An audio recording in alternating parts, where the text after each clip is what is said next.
రే తమ్ముడు, నువ్వు జొమాటోలో పనిచేస్తున్నావా? అంకుల్. మీ నాన్న చూస్తే ఎక్కడో బయట ఊర్లో చదువుకుంటున్నాడు అన్నాడు, నువ్వు చూస్తే ఇక్కడే ఉన్నావు.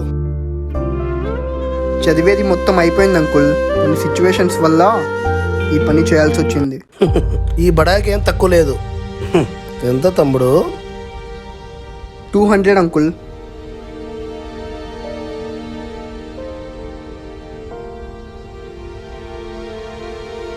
అయ్యో సారీ బాబు, ఏం పర్వాలేదు, తీసుకో.